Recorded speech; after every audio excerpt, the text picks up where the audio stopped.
Vigilance Week 2025. It is being observed from 27th today till 2nd of November.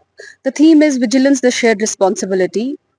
When we look into the theme, Vigilance, the Shared Responsibility, it means that each and every person has a responsibility in fighting corruption. Because when we talk about vigilance, it means the first thing which comes in our mind is corruption. There are four aspects to it, four participating people. One is citizens, other is employees, third is department, and fourth is government. When we talk about citizens, they have an active role to play. They have to report corruption. Wherever they find there is corruption, they have to report it to the organization. When we talk about employees, there are certain rules and regulations for employees. They have to follow it. They have to ensure that they do not indulge in corruption. And if they find that there is any kind of corruption prevailing at any point, they have to report it to the higher authorities. Then there comes the government. The role of the government is to make different organizations which fight corruption. Like we have CBC, we have CBI, we have ACB, we have ED, and last is the departments. When we talk about departments, they have to do the regular audits. They have to ensure that their down the line, whosoever employees are employed, and ensure that the participants, they do not indulge in corruption, and if they find any corruption, they have to take action against it.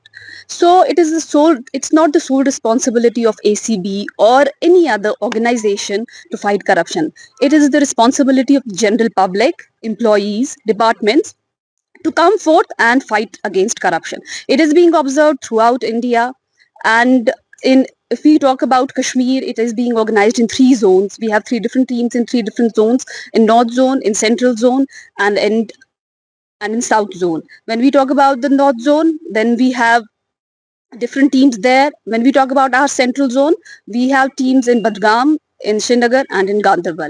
मेरी message यही रहेगी general public को, that wherever you see कि corruption कहीं पे भी हो रही है, आपको अगर कोई आपसे पैसे मांगे आपका काम करने के लिए, तो आपके पास एक प्रोविजन है, आप ACB आ सकते हैं, एंटी करप्शन ब्यूरो, हमारा ऑफिस है पीरबाग में, आप वहां आ सकते हैं, आप अपनी कंप्लेंट वहां रजिस्टर कर सकते हैं। आप ऑनलाइन भी अपनी कंप्लेंट जो है वो रजिस्टर कर सकते हैं, हमारी एप्स हैं, आप उस पर कर सकते हैं, हमारे टोल फ्री नंबर्स हैं, आप उस पर भी अपनी जो भी कंप्लेंट है वो दर्ज कर सकते हैं। तो मेरी मैसेज ये रहेगी कि this fight is for everybody. We have to fight against corruption.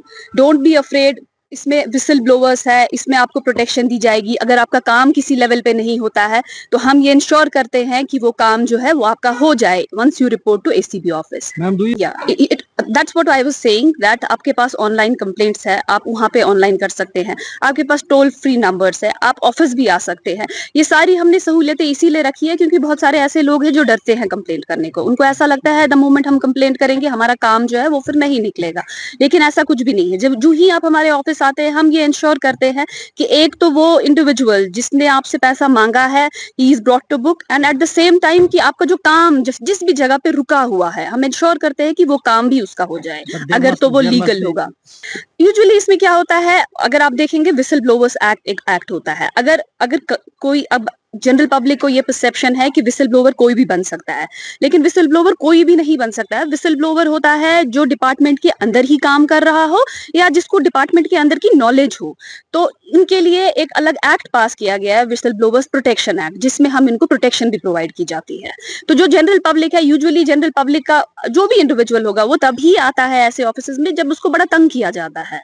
तो जब वो वहां आता है, हम इंश्योर करते हैं, पहले तो उसकी सेफ्टी ही हम इंश्योर करते हैं, हम सीक्रेट वेरिफिकेशन करते हैं। जब हमें लगता है कि हाँ कोई ऐसी चीज है, कोई मतलब जो कंप्लेंट है वो सच में ऐसी है कि मतलब फैक्ट्स पे मबनी है, तो हम उसमें एक्शन लेते हैं। बट हम साथ साथ वो जो कंप्लेनेंट होता है उसके साथ हमेशा इन टच रहते हैं। अगर फॉर एग्जाम्पल उसको हरास किया जा रहा होगा, उसके अपने डिस्ट्रिक्ट में उसको हरास कर रहा होगा कोई, तो जो वहाँ की जो लोकल पुलिस है, हम उनके साथ कांटेक्ट में रहते हैं ताकि हम इंश्योर कर सके कि उसकी भी सेफ्टी जो है उसका पूरा ख्याल रख सके। नहीं, ये विजिलेंस वीक है, स्टार्ट हुआ है, हर एक डिपार्टमेंट के साथ इंटरेक्शन रहेगा एंटी करप्शन ब्यूरो का। आज फर्स्ट डे था तो रेवेन्यू के साथ इंटरेक्शन था।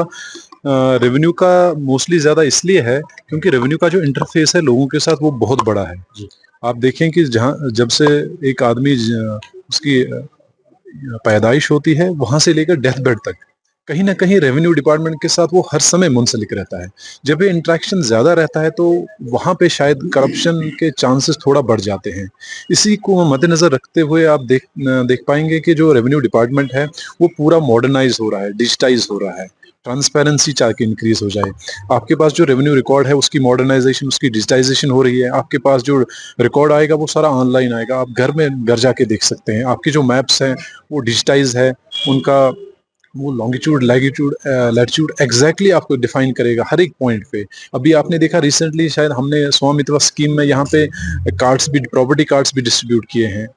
इसी तरह से आप देखें रेवेन्यू कोर्ट्स जो हैं वो ऑनलाइन हुए हैं, revenue court case management system है। अब आप देख पाएंगे कि कोई भी रेवेन्यू ऑफिसर कोई भी कार्रवाई जो करता है वो ऑनलाइन है, वो किसी से छुप के नहीं है। रिकॉर्ड शायद पहले एक आइडेंटिफाइड पर्सन के पास हुआ करता था, लेकिन अब वो बात नहीं है, अब ऑनलाइन रहेगा। जो पुराना लेगेसी डेटा है वो डिजिटाइज हुआ है, कोई भी रिकॉर्ड के साथ छेड़खानी नहीं कर सकता। जो नया रिकॉर्ड बनने को है वो नेक्स्ट मोड में, सारा डिजिटल मोड में ही बनेगा। इनफैक्ट गवर्नमेंट यहाँ तक सोच रही है कि इन प्रोसेस है जो आपके जो इंतकालात हैं वो भी ऑनलाइन मोड में ही हो जाएं।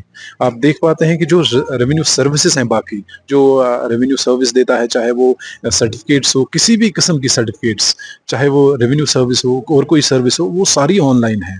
आप जनसुगम पोर्टल पे या रेवेन्यू प्लस पोर्टल पे इजरा की जाती हैं। मकसद यही है कि लोगों का जो है इंटरफेस जो रेवेन्यू डिपार्टमेंट के ऑफिसर्स या लोगों के साथ वो कम हो जाए, और इसी से शायद ट्रांसपेरेंसी बढ़ जाती है, अकाउंटेबिलिटी बढ़ जाती है। हम सबको भी कोशिश करनी चाहिए, और ज़रूरी है भी कि हर सिस्टम में कंट्री तभी तरक्की कर पाएगी जब जहाँ करप्शन बहुत कम हो। करप्शन कम उसी जगह होता है जहाँ पे आप देख पाते हैं कि ट्रांसपेरेंसी ज़्यादा है, जहाँ लोगों के ऑफिसर्स की अकाउंटेबिलिटी ज़्यादा है।